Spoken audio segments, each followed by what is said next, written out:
So we had some games yesterday. Of course, every single day I'm going to be covering the playoffs as long as there's games and the series don't change. And I do want to talk about what the results from yesterday were. I want to say some of the quick ones out of the way. The Pacers, they absolutely smoked the Bucks. Pascal Siakam dropped 37. And if we're being honest, it's not that important. Tyrese Halliburton has been playing terribly. He just can't seem to get himself together. He can always assist, but his scoring is not there. His efficiency, I don't think, is that good either. And he's just been kind of trash in these playoffs, if we're being 1,000% honest.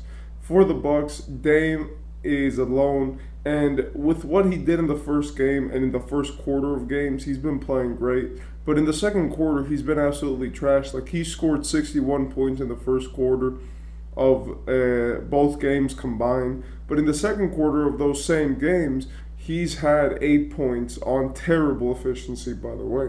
So when it comes to the playoffs, Dame time is kind of like only working in the first two quarters, and it's honestly hurting his team. I believe that this is because Dame cannot rest during the game. He's always being entrusted with the ball and to be the first option. Meanwhile, Chris Middleton is honestly not doing much. And even though, yes, Chris Middleton is normally a playoff riser, this season, and especially with Giannis on the bench, we haven't been able to see it. And honestly, I just got to tell Giannis to get off the bench. He's got to get out of there, man, because it's like, look, you could do whatever you want in terms of the decisions that you make when it comes to the regular season and your load management, because the awards don't matter that much. But when it gets to playoff time, you need to be able to actually put it all together. Chris Middleton this game didn't play that well, and the Bucks really have a problem with their scoring and with their shot creation.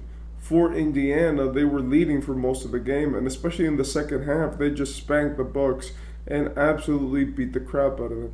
Now, the biggest reason why I think this is happening is because the Pacers, without Giannis on the floor, get to have too much control over the pace of the game. Look, Tyrese Halliburton may not be scoring that much, but Pascal Siakam has honestly activated playoff mode, and he's been probably the best player in these playoffs so far if we just look at statistics. In his first two games, he is literally averaging 37 points on 65% from the field, 50% from three, and his free throw percentage is trash, but he's doing that with 12 rebounds and 4 assists. The dude has been going berserk. He's been the best player throughout these playoffs. They can't stop Pascal Siakam. How are you going to try to stop Embiid, Porzingis, or any of those other guys? Now, Siakam is a lot better than most of those players, but in my opinion, when you can't even stop this guy when Giannis is not there, like, if you're only relying on Giannis to get healthy for you to win playoff games, that's going to be a bit extreme. On the next game, we had the Clippers and the Mavericks. The Clippers and the Mavericks was an amazing game. And honestly, we got to give it to them. Like, this game and this series has been interesting. They've now split the series 1-1, where the Clippers won the first game and the Mavericks won the second. And I believe that the biggest thing for this series was the way that, James Harden has been playing. James Harden in the first two games has played completely amazingly.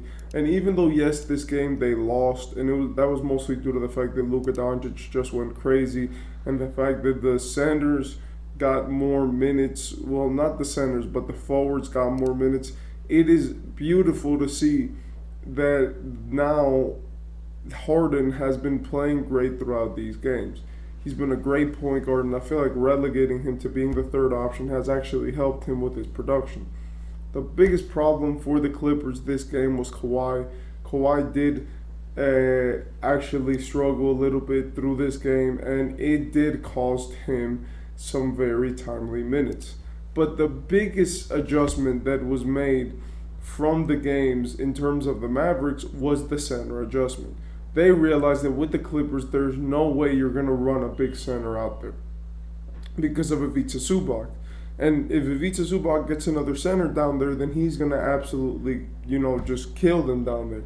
So what they did, especially now that they have PJ Washington and that they have Derrick Jones Jr., is that they just put those guys on the floor and made them stretch out to the 3-point line. This adjustment has honestly worked amazingly, as even though they did have Derek Lively for a big part of the game, when most of their points came back, it was due to the fact that they had PJ Washington in that corner just shooting. Then on the other play, they had Derrick Jones Jr. catching lobs, switching onto smaller defenders. And when we really see what the Dallas coaching staff has done, not just Jason Kidd, but obviously the defensive staff, Luka Doncic as a defender for this series has literally caused 0 points to be scored on, I think it was Harden, Westbrook, Paul George, and Kawhi. They have not scored on Luka in this game, or in last game, or I don't even think in the series maybe. And that's because he has actually been playing great defense. The team is switching everything. They're not allowing the Clippers to run the regular offense.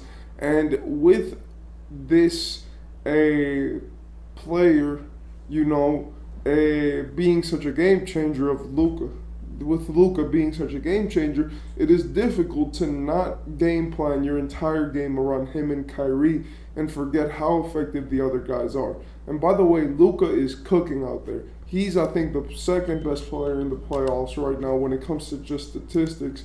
He's averaging 32 points, 7.5 assists, 10 rebounds, and meanwhile being completely targeted on defense by like 6 different dudes.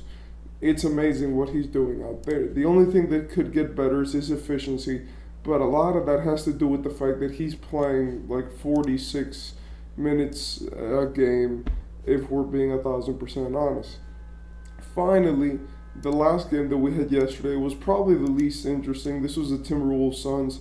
This series is a good series because we get to see two teams which are kind of evenly matched. The Suns were very good throughout the regular season, and now they get to face a team which was also very good. But they both have a clear, positives and clear negatives. The Timberwolves are the best defense in the league, but in the same way, the Suns are probably the most effective offense in the league when they're actually all working correctly. The problem is that defense wins playoff series, because when you can't score 120 points a game, outscoring your opponent is not everything that matters. So when we see a game like this one, even with Karl Anthony Towns having 3 fouls, he still managed to play 24 minutes. And for the Suns, the biggest problem has been Devin Booker. Kevin Durant, yes, this game he scored 18, and he did not have the best game. But I believe that the top 3 scorers in Phoenix not being able to get their stuff straight is a big problem. But the biggest issue is the fact that Phoenix is not putting out good schemes out there to actually beat Minnesota. Because Minnesota always runs 2 centers, it would be smart to run a person who can guard Karl Anthony Towns and then run a forward who can space the floor so that you can pull Rudy Gobert out of the paint. That's how every single team of all time that has had Rudy Gobert plays their minutes. But now in this series, it seems like they want to keep Rudy Gobert in because they're running this Eubanks friggin' Yusuf Nurkic inside paint presence, and it's like, look, those guys are good, but you don't want to run a traditional center against Rudy Gobert and Karl Anthony Towns. What you want to do is run a traditional center or run a big forward with Karl Anthony Towns and then run a kind of bigger forward with Rudy Gobert and pull them out of the paint. If you put a guy like Royce O'Neal out on Rudy Gobert and then you run it small with Kevin Durant on Karl Anthony Towns, it would be a better scheme to actually beat this team. That is the problem. I don't think they're understanding that mismatches are everything, and especially when it comes defensively, even running KD at center might be a much more viable option than running a big guy when you have another really big guy out there. So yeah. And also, I hope that Grayson Allen looked like he snapped his foot. So yeah, I hope he gets a speedy recovery.